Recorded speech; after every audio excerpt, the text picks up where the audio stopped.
देखिए अगला क्वेश्चन आपको दे रखा है, राजस्थान राज्य का दूसरा सबसे बड़ा सौर ऊर्जा पार्क कहाँ पर है।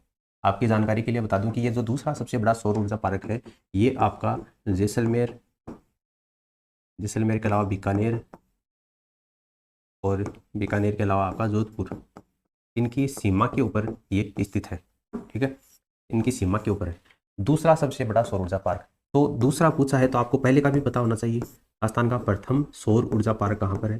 राजस्थान का प्रथम सौर ऊर्जा पार्क, और ये कहाँ पर आपका भड़ला, और भड़ला कहाँ पर है? जोधपुर में। राजस्थान का पहला सौर ऊर्जा पार्क भड़ला जोधपुर में है। और अगर आपसे इसकी एक क्षमता पूछी जाए तो 2245 मेगावाट है। इसकी क्षमता है 2245 मेगावाट, जो कि विश्व के जो सबसे बड़े सौर ऊर्जा पार्क है उनमें से एक है आपका बड़ला जोधपुर, जो कि राजस्थान का पहला सौर ऊर्जा पार्क है। और अगर आपसे इस दूसरे सौर ऊर्जा पार्क की क्षमता पूछी जाए तो इसकी जो क्षमता है वो आपकी है 925 मेगावाट। नोक जैसलमेर में राजस्थान का दूसरा सौर ऊर्जा पार्क स्थापित किया गया। अगला प्रश्न देखिए, निम्नलिखित में से कौन सा जिला ऐसा है जो कि बिसलपुर परियोजना से सीधे लाभ प्राप्त नहीं कर रहा है। देखिए कौन कौन से लाभ प्राप्त कर रहे हैं पहले आपको यह पता होना चाहिए, तभी आप बता पाएंगे कि कौन सा जिला है वो लाभ प्राप्त नहीं कर रहा है। देखिए बात हो रही है बिसलपुर परियोजना की। बिसलपुर परियोजना, तो बिसलपुर परियोजना राजस्थान की सबसे बड़ी पेयजल परियोजना है। राजस्थान की सबसे बड़ी पेयजल परियोजना है। कौन सी? बिसलपुर परियोजना। कौन कौन से जिले इसके अंतर्गत आते हैं? बिसलपुर, और या फिर यूँ कहें कि जो बिसलपुर बांध बना हुआ है आपका, जो कि बनास नदी के ऊपर बना हुआ है। सबसे पहले तो बिसलपुर में नाम छुपा हुआ है, बनास नदी के ऊपर ये बिसलपुर बांध बना हुआ है, या बिसलपुर परियोजना का जो निर्माण है वो बनास नदी के ऊपर है। और राजस्थान के कौन से जिले में है? तो टोंक जिले में टोडा रायसिंह गाँव है। टोडा रायसिंह जो कस्बा है वहां पर, टोंक जिले के टोडा रायसिंह कस्बे में बनास नदी के ऊपर बिसलपुर परियोजना का निर्माण किया गया है, जो राजस्थान की सबसे बड़ी पेयजल परियोजना है। कौन कौन से जिले हैं जिसको पेयजल की आपूर्ति होती है? तो इसमें आपका मुख्य रूप से इस परियोजना से टोडा रायसिंह टोंक में है, तो आपका एक तो टोंक जिला जाएगा, टोंक से आपका लगा हुआ जयपुर जिला जाएगा, और जयपुर से ही लगा हुआ आपका अजमेर जिला जाएगा। तो इन 3 जिलों में जो पेयजल की आपूर्ति है वो आपकी इस बिसलपुर परियोजना से होती है। तो टोंक में होती है, अजमेर में होती है, जयपुर में होती है, सवाई माधोपुर में नहीं होती। तो सवाई माधोपुर आपका इसका राइट आंसर हो जाएगा। फिर देखिए अगला प्रश्न, अजमेर के चौहानों को डैश के चौहानों के नाम से भी जाना जाता है, यानी कि अजमेर के जो चौहान है उनको और किन नामों से जाना जाता है ये आपको बताना है। देखिए अजमेर की बात हो रही तो राजस्थान का पहला चौहान राज्य है ये। राजस्थान का प्रथम चौहान राज्य, राजस्थान का प्रथम चौहान राज्य कौन सा है? अजमेर। और इसी को और किस नाम से जानते हैं? सपादलक्स के चौहान को भी जाना जाता है, सपादलक्स। अजमेर के चौहान को ही सपादलक्स के चौहानों के नाम से जाना जाता है। और सपादलक्स का मतलब क्या होता है? 1.25 लाख गांव या ग्रामों का समूह है। 1.25 लाख ग्रामों का समूह है। ठीक है, सपादलक्स का मतलब होता है, ये भी आपको एग्जाम में पूछा जा सकता है। और जो अजमेर के चौहान है इनकी अगर आपसे राजधानी पूछी जाए, अजमेर के चौहानों की राजधानी कौन सी है, तो इनकी जो राजधानी है वो आपकी कौन सी है? साकंबरी है। अजमेर के चौहानों की राजधानी कौन सी थी? आपकी साकंबरी थी। और अगर आपसे पूछा जाए कि अजमेर में चौहान राजवंश की जो स्थापना है वो किसके द्वारा की गई थी, तो वासुदेव चौहान के द्वारा की गई थी।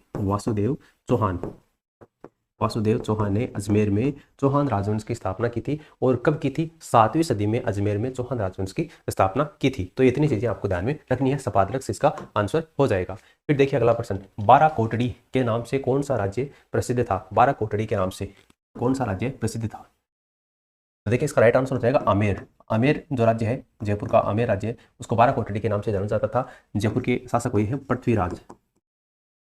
कच्छा वंश के शासक है पृथ्वीराज के पुत्र थे कौन? सांगा ने ही किसकी स्थापना की थी? सांगानेर की स्थापना की थी। सांगानेर की स्थापना किसने की थी? सांगा ने की थी। जो किसके पुत्र थे? पृथ्वीराज के पुत्र थे। और इन्होंने अपने जो राज्य है उसको, उसके जो 12 पुत्र थे, तो इसलिए आमेर राज्य को अपने पुत्रों में बराबर बराबर बांटने के लिए 12 भागों में डिवाइड किया था, और इसी को ही 12 कोटड़ी व्यवस्था के नाम से जाना जाता है। तो आपका आमेर राज्य इसका आंसर हो जाएगा। फिर देखिए अगला प्रश्न है, किस चौहान शासक के द्वारा ज्वालापुर को ज्वालापुर परिवर्तित किया गया? तो देखिए इसका राइट आंसर होगा विग्रहराज चतुर्थ। इसी को और किस नाम से जाना जाता है? इसी को और बिसलदेव के नाम से जाना जाता है। बिसलदेव के नाम से। विग्रहराज चतुर्थ है, इन्होंने तोमर वंश के शासक तंवर को पराजित किया था। और तंवर को पराजित करने के बाद में इन्होंने दिल्ली पर अधिकार कर लिया था। इसलिए अगर आपसे ये पूछा जाए कि दिल्ली पर अधिकार करने वाला आपका चौहान शासक कौन था, तो विग्रहराज चतुर्थ था और इसी को बिसलदेव के नाम से जाना जाता है। जो बिसलपुर परियोजना है वो इन्हीं के शासनकाल में शुरू की गई थी। विग्रहराज चतुर्थ एक स्वयं विद्वान था और विद्वानों को आश्रय देता था। इसलिए इसकी एक उपाधि है, विग्रहराज चतुर्थ की उपाधि है। ये स्वयं एक विद्वान था और विद्वान यानी कवियों को आश्रय देता था। इसलिए कवि बांधव की उपाधि किसकी है? कवि बांधव की उपाधि किसकी है? ये अगर आपसे पूछा जाए तो इसी विग्रहराज चतुर्थ की है। और विग्रहराज चतुर्थ का एक नाटक है, ये कई बार पूछा जाता है, हरिकेली नाटक। ये भी पूछा गया है कि हरिकेली क्या है? एक उपन्यास है, एक नाटक है, या फिर एक कविताओं का संग्रह है, इस तरीके से भी पूछा जाता है। तो हरिकेली क्या है? एक नाटक है। ये कौन सी भाषा में लिखा गया है? तो ये संस्कृत भाषा में लिखा गया है। ठीक है, ये भी पूछा जाता है। हरिकेली नाटक के जो अवशेष है ये आपके राजा राम मोहन राय की जो कब्र है उसके ऊपर भी मिले हैं, और अजमेर में जो 2.5 दिन का झोपड़ा है उसकी दीवारों के ऊपर भी हरिकेली नाटक के अवशेष लिखे गए। अगला प्रश्न देखिए, रणथंभौर के शासक हमीर देव के द्वारा किस मंगोल नेता को शरण देने पर अलाउद्दीन ने रणथंभौर पर अधिकार किया था? कौन सा वो मंगोल नेता था जिसको शरण दी थी हमीर ने? कहां पर? रणथंभौर में। ये आपको बताना है। देखिए, रणथंभौर की बात अगर अपन कर ही रहे हैं तो लगे हाथ बात कर लेते हैं। रणथंभौर में चौहान राजवंश की स्थापना किसने की थी? रणथंभौर में चौहान राजवंश, क्योंकि हमीर की बात हो रही है तो हमीर देव चौहान है, इसलिए रणथंभौर में चौहान राजवंश की स्थापना किसने की थी? गोविंद राज ने की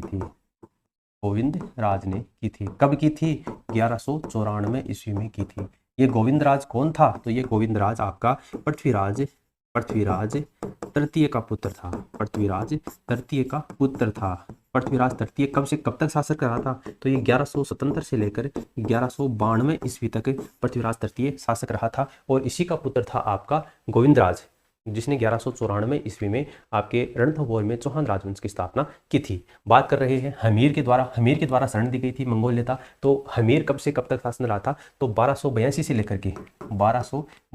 लेकर के और अलाउद्दीन आक्रमण कब किया था? 1301 में आक्रमण किया था, क्योंकि रणथंभौर का शाखा कब होता है आपका? 1301 में होता है, इसलिए 1282 से लेकर के 1301 ईस्वी तक हमीर देव चौहान रणथंभौर का शासक रहता है। तो इसने शरण दी थी मोहम्मद शाह को। मंगोल नेता था मोहम्मद शाह, जिसको शरण दी थी हमीर देव चौहान ने। इसलिए अलाउद्दीन खिलजी ने हमीर देव चौहान के ऊपर आक्रमण किया था 1301 ईस्वी के अंतर्गत, और इसके अंतर्गत अलाउद्दीन का जो सेनापति है जिसका नाम है नुसरत खां। अलाउद्दीन का सेनापति कौन था? नुसरत खां इसमें मारा जाता है। तो ये क्वेश्चन कई बार पूछा जाता है, अलाउद्दीन का कौन सा सेनापति रणथंभौर अभियान के दौरान मारा जाता है? तो नुसरत खां मारा जाता है। तो ये इतनी चीजें आपको इसे रणथंभौर अभियान के बारे में ध्यान में रखनी है, क्योंकि यहाँ से एग्जाम में क्वेश्चन है वो बहुत बार पुट किया जाता है। फिर देखिए अगला प्रश्न है, नाडोल में किस राजपूत वंश का शासन था? देखिए, चौहानों की अगर आपसे प्राचीन शाखा पूछी जाए तो वो आपकी कौन सी है? नाडोल है। चौहानों की प्राचीन शाखा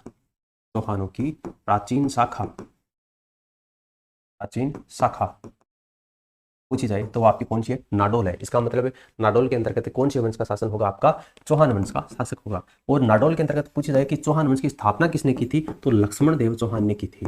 लक्ष्मण देव चौहान ने नाडोल में चौहान वंश की स्थापना की थी, और इन्होंने ही आपका नाडोल दुर्ग का निर्माण किया था। नाडोल में दुर्ग का निर्माण किसने किया था? इसी लक्ष्मण देव चौहान ने किया था। वर्तमान में अगर आपसे पूछा जाए कि नाडोल कहाँ पर आता है, तो राजस्थान के पाली जिले के अंतर्गत आपका नाडोल आता है। जैसलमेर के भाटी राजवंश की कुलदेवी कौन है? जैसलमेर के भाटी राजवंश की कुलदेवी कौन से राजवंश की? भाटी, क्योंकि जैसलमेर में कौन से राजवंश का शासन था? भाटी राजवंश का शासन था। तो उसकी कुलदेवी आपसे पूछी है। अगर आपसे ये पूछा जाए कि जयपुर में कछावा वंश की कुलदेवी, जयपुर में कौन से वंश का शासन था? कछावा वंश का शासन था। और कछावा वंश की कुलदेवी पूछी जाए तो जमुआय माता, क्योंकि जमुआ रामगढ़ कहाँ पर आपका? जयपुर में है, इसलिए जमुआय माता जयपुर के कछावा राजवंश की कुलदेवी हो जाएगी। अगर आपसे ये पूछा जाए कि बीकानेर के राठौड़, बीकानेर में कौन से वंश का शासन था? राठौड़ वंश का शासन था। तो बीकानेर के राठौड़ वंश की कुलदेवी अगर आपसे पूछी जाए तो कौन हो जाएगी? आपकी करणी माता। करणी माता का संबंध चूहा वाली देवी, इसका संबंध कहाँ से है? बीकानेर से है। अगर आपसे ये पूछा जाए कि शेखावाटी की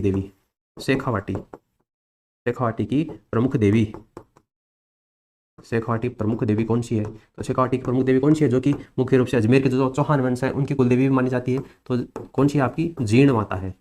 जीण माता, जिसका जो मंदिर है वो सीकर जिले के रेवासा कस्बे में जीण माता का मंदिर है। आपसे पूछा गया था जैसलमेर के भाटी राजवंश की कुलदेवी कौन सी है, तो कौन सी है इनमें, स्वांगिया माता। ये राजस्थान सीटी ग्रेजुएशन लेवल की एग्जाम हुई थी 2022 में, इसमें एक क्वेश्चन पूछा गया था, स्वांगिया माता जैसलमेर के भाटी राजवंश की कुलदेवी है। आपको ये भी ध्यान में रखना है जयपुर के कछार राजवंश की कुलदेवी जमुआई माता है, बीकानेर की राठौड़ वंश की करणी माता है, और शेखावाटी क्षेत्र की प्रमुख देवी कौन सी आपकी जीण माता है।